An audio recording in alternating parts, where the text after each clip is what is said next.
गुरु नमः शिवाय।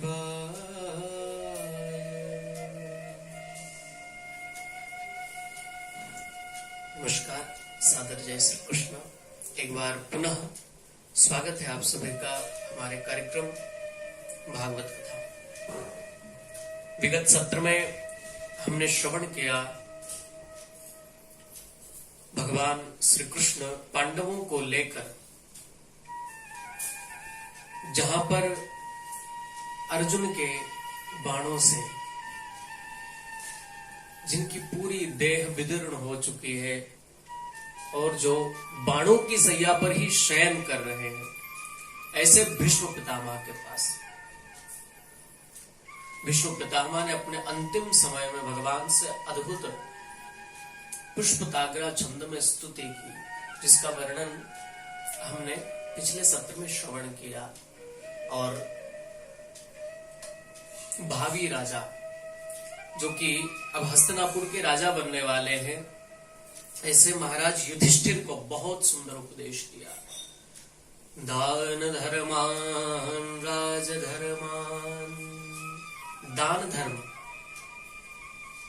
किसको दान करना चाहिए, कौन दान का पात्र है कौन नहीं।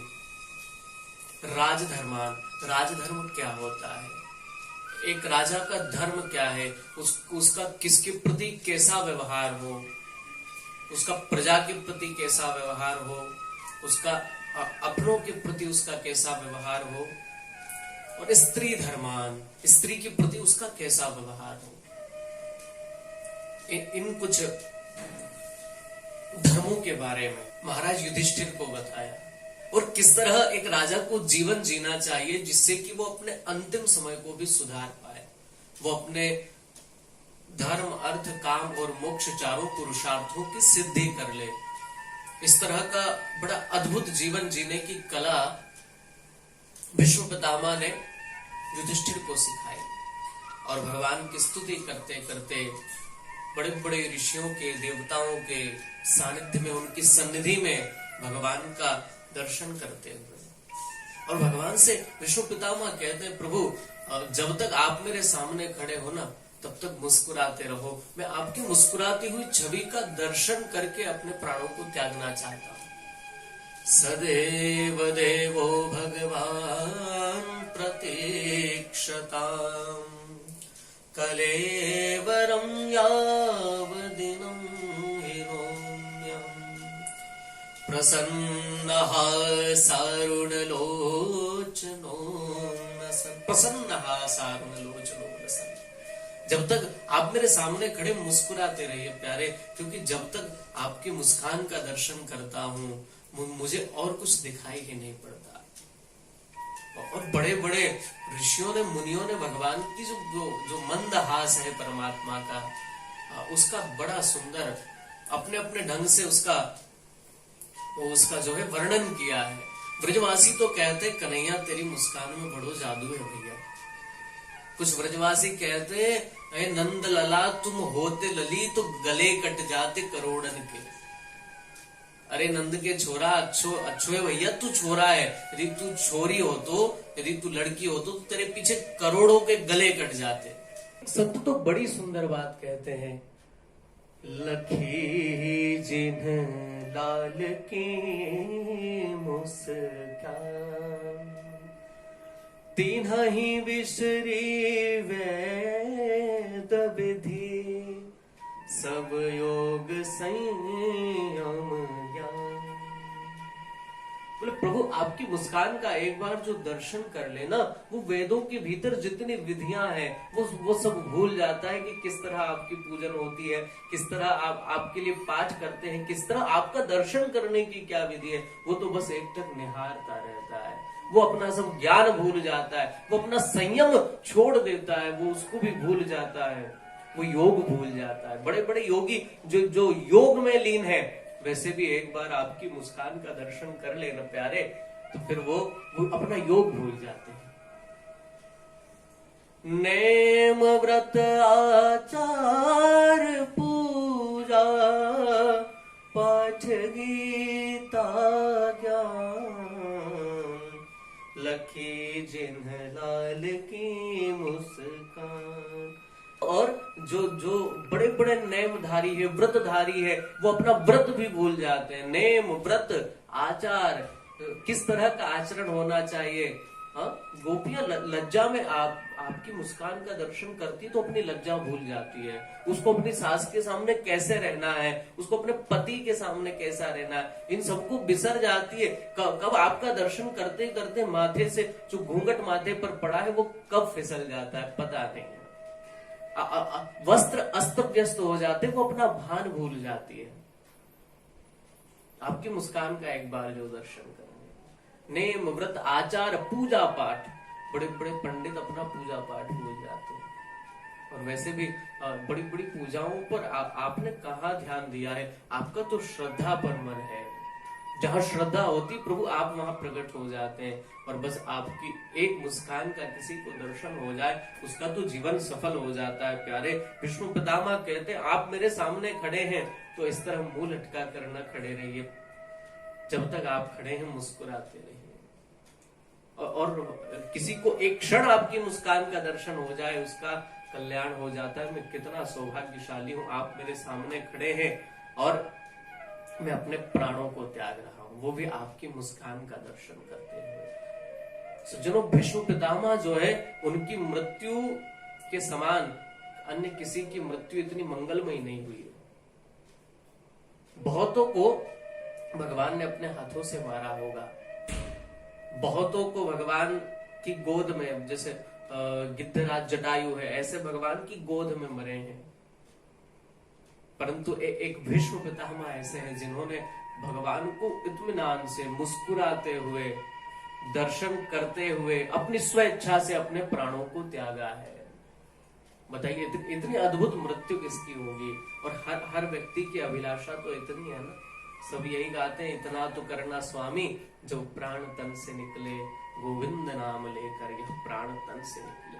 बड़े बड़े ऋषि मुनि केवल इतनी भगवान से आशा करते हैं, प्रभु है द्वारकानाथ, बस इतनी मेहरबानी करना कि जब इस तन से प्राण निकले तो आपका नाम मुख से निकल जाए।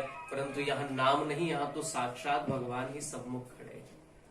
बताइए इतनी अद्भुत और मंगलमयी मृत्यु और किसकी होगी।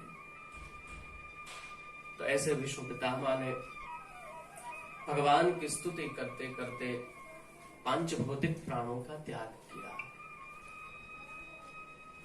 और विष्णु पितामह अपने धाम को चले गए।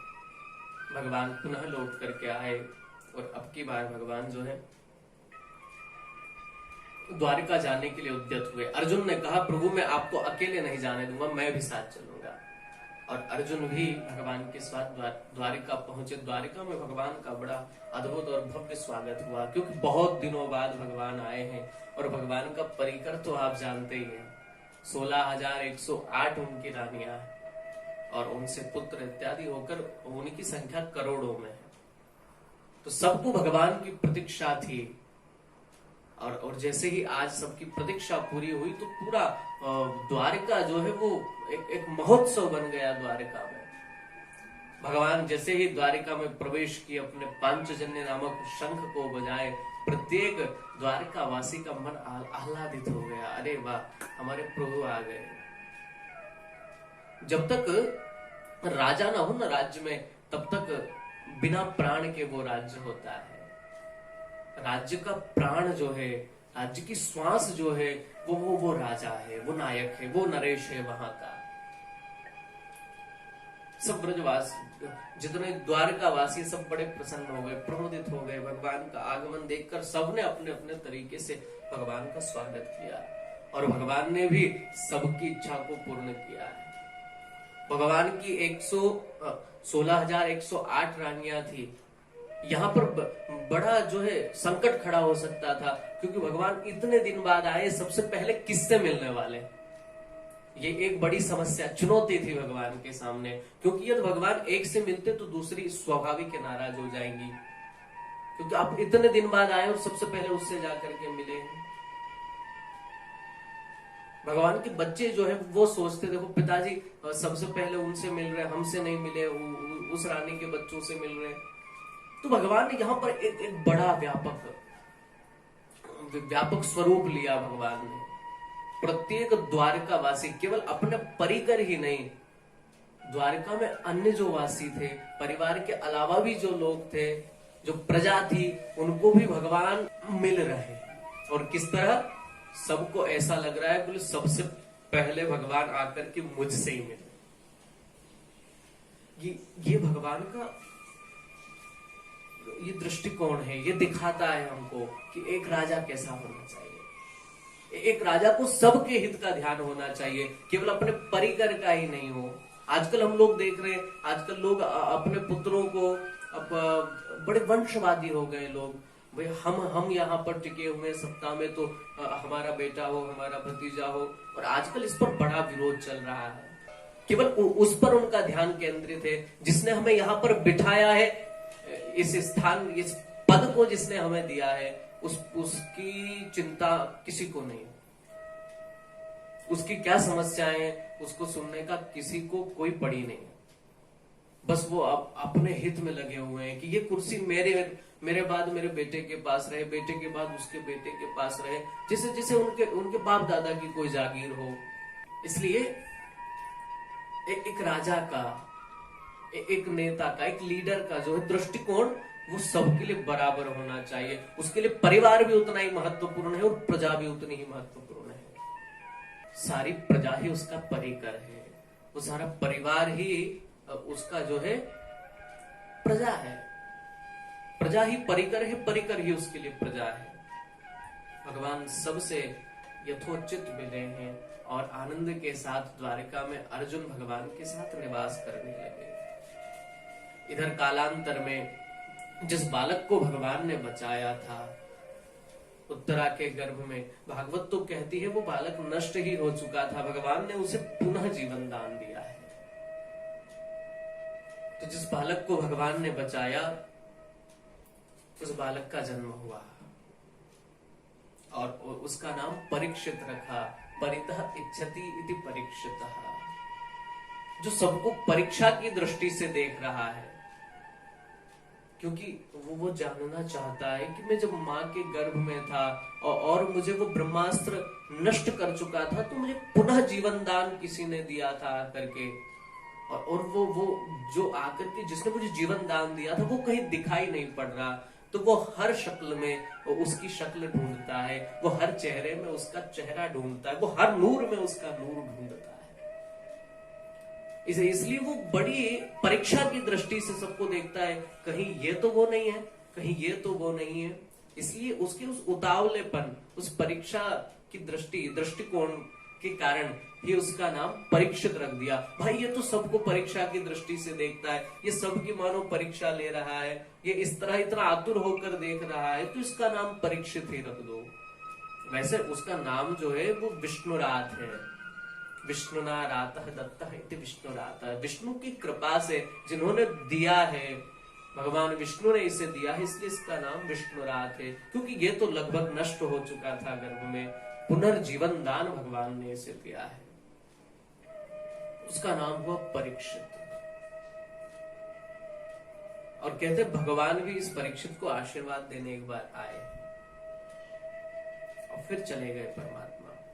एक बार की बात है, युधिष्ठिर बड़े उदास थे मन में। तभी भीम युधिष्ठिर के पास पहुंचे, बोले भैया मैं बहुत दिन से देख रहा हूं आप बड़े उदास से दिखाई पड़ते हैं, कोई समस्या हो तो आप बताइए ना, क्या कोई समस्या है? तब युधिष्ठिर जी कहते हैं भैया भीम एक बात बताऊं, मैं मंदिरों में जाता हूं तो मुझे देव मूर्तियां जो वो रोती हुई दिखाई पड़ती है, और ये जो श्वान है, ये जो कुत्ते हैं, ये बिल्कुल निर्भीक हो गए हैं, ये किसी से डरते ही नहीं है। और मैंने गायों को बछियाओं का दूध पीते देखा है, ये सब अपशकुन है। देव मंदिरों में मूर्तियों का रोना, कुत्तों का निर्भीक हो जाना, जो होती है लोमड़ी जो होती है वो उसका ऊपर मुंह करके रात्रि में तेज चिल्लाना, ये सब जो है एक किसी भयंकर समस्या का संकेत हो सकता है। ऐसी क्या समस्या हो सकती है? और मुझे दूसरा भय इस बात का भी लग रहा है, मैंने जब से जन्म लिया है तब से अर्जुन हमेशा मेरे साथ रहा है। कई बार ऐसा होता है कि अर्जुन थोड़े बहुत दिनों के लिए जाता है, परंतु वो मेरे बिना इतने समय रहता नहीं है। हम पांचों भाई हमेशा से साथ में रहे हैं, परंतु इस बार अर्जुन को द्वारिका गए 6 महीने बीत गए, परंतु अभी तक अर्जुन लौट कर नहीं आया। वो कभी इतने समय तक हमसे दूर रहा नहीं, न जाने क्या कारण है। तो इसलिए मेरा मन जो है बड़ा उदास है। और इस तरह की वार्तालाप दोनों के मध्य में चल रही है, तभी अर्जुन का वहां पर आगमन हो जाता है। अर्जुन का चेहरा एकदम मलिन है, एकदम उदास लटका हुआ है। अब इसका क्या कारण है? आखिर अर्जुन का चेहरा उदास क्यों है? चेहरे से उसकी जो कांति है वो कहां गायब हो गई है, वो कहां चली गई है? इस विषय में हम लोग अगले सत्र में चर्चा करेंगे। तब तक आप सभी को सादर जय श्री कृष्ण।